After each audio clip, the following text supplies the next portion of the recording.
Hi guys, welcome back to the channel. Lawless17 here, and here's your news for today.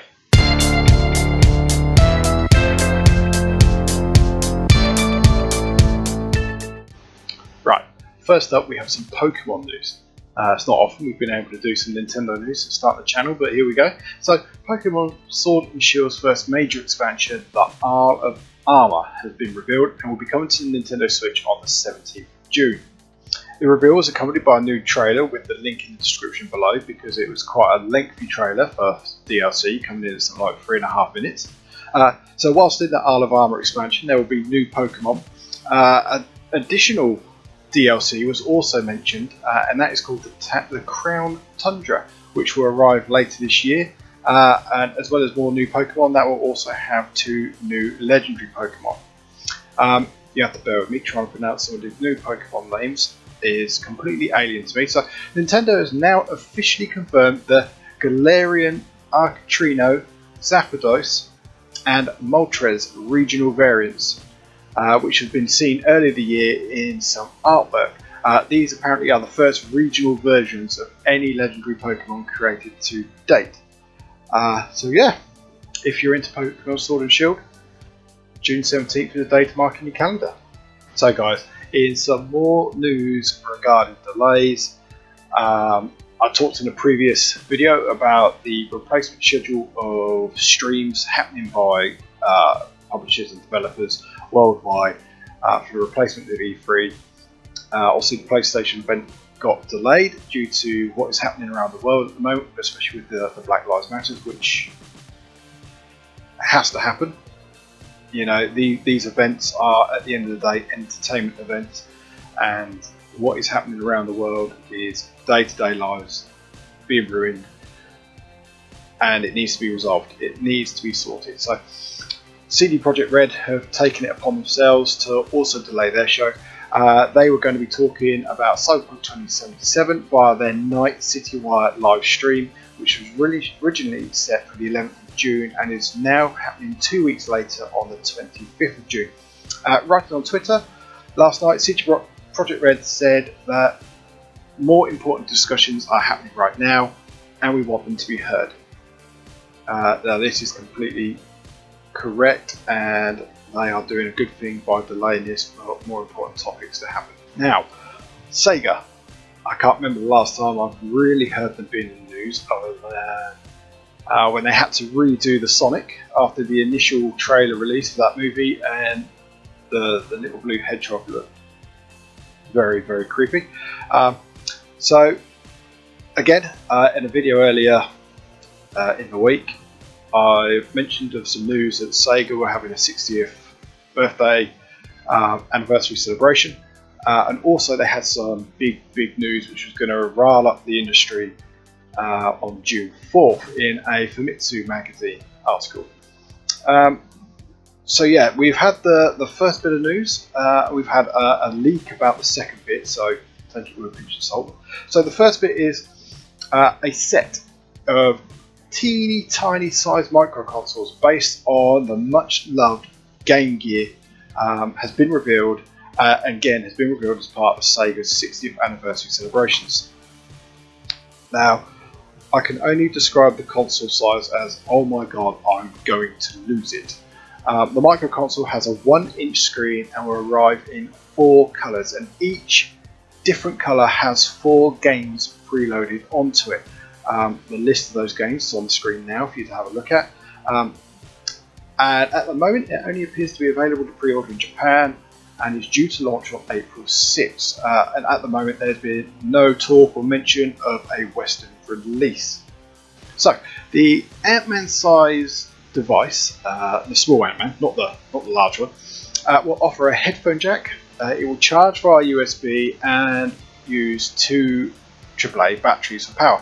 Sega is currently offering a promotion, obviously again only in Japan, that if you buy all 4 variants of the Game Gear Micro, because one's just not enough and you have to have all 4 to get the entire range of games, you will receive a special big window accessory that magnifies the screen while you play. Again, an image is on the video. Now the Game Gear Micro will cost you 4,980 yen in Japan, which roughly equates to £40 or $50. To me, that's a lot of money for something that you could probably snap in half or lose the minute you place it down. But it's there if you want it, and you're in Japan. Sticking with Sega, the big announcement that was teased for Thursday in June's Famitsu magazine out on the 4th may have been leaked, and depending on your thoughts and opinions of Japanese arcades, if you like them or not, this may or may not rile you up, as they mentioned in the tease. So they apparently, again this is a leak, so take it with a pinch of salt, are working on a alternative form of streaming. They are working on something called the Fog Computing Platform. This is to utilize arcade machines around Japan when the arcade centers are closed. So after hours, they plan to utilize the processor and the GPU powers of those arcade units to help power what we believe at the moment to be a streaming service. What happens during the day when the arcade machines are up and in full use, I don't know.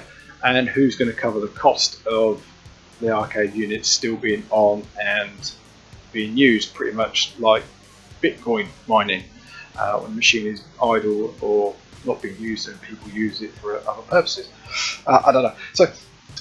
So that is the leaked news regarding the big event. If that is what Sega classed as going to rile up the industry, we will have to wait and see. There's not enough detail, so I will hold my judgment for now until we have more concrete details.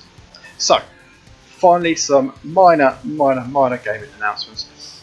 The first one being Xbox's Sea of Thieves, which I played at beta and thoroughly enjoyed despite there not being a lot to do. It was a real good laugh, and obviously had a bit of a rocky launch because it appeared that although the beta didn't have much content, that is pretty much what they had at launch.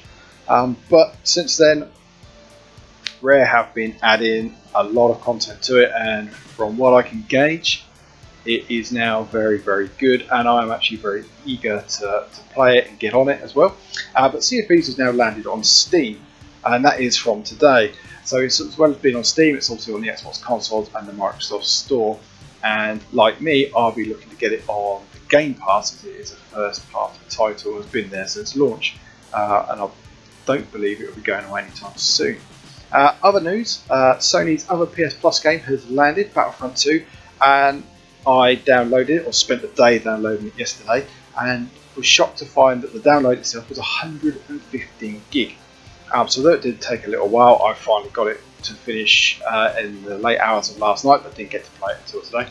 So although I did try some earlier, it is now the game I wish it was after having played the beta and before it launched. When it launched, it was obviously a pay-to-win game. People were not very happy with it. I didn't get it at that point. I read the articles, I watched the reviews, and I took that on board and decided not to go with it because I can't stand pay-to-win. It is a mechanic that should just be thrown out of everything, let alone gaming, any type of sport, it should just be gone. But from what I can see from my little play session I had earlier, it still looks fantastic, even though it's two years old, maybe 3 years old. It is absolutely fantastic. There was no issue finding new players. Now this could be to the fact it's come onto PS Plus and it's had a sudden influx of new players. But looking at loot boxes, it appears to be only cosmetics. My only gripe was as I logged in, it had a big thing saying, "Welcome PS Plus players. Please get your celebration pack for just $11.99." So it's typical EA giving you something for free and then trying to entice you into buying more. But as I say, I got it for free. I can't complain. From what I've played so far, it's really, really good. Moving on, PlayStation's Days of Play has returned, and it is live now. And I've had a quick look at what's on offer, and there's some really, really good deals. The main takeaway points for me being that with select retailers, and this is purely based on UK. PS Plus is available for $29.95. We've God of War also being available for $11.99, which if you haven't played it, to me it's a must title, and it should probably come pre-installed on every PlayStation since it had been released.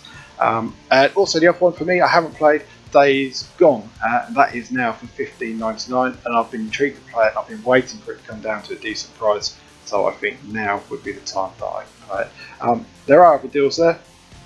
The deals on each game and each service available via that are from select retailers, so have a look. Obviously you can't shop around for these deals. These deals are as per the links that you go to. But yeah, that's it. That's your news for today. Thanks for coming back to the channel. Thanks for watching this video. If you like the video, please leave a like. Please drop a comment down below. Let us know what you like. Let us know what you didn't like. What you might like to see coming forward. What you'd like to see more of. Please support the channel. Hit the subscribe button. Ring the notification bell for any new videos. And yeah, that's it for now. See you next time. Bye for now.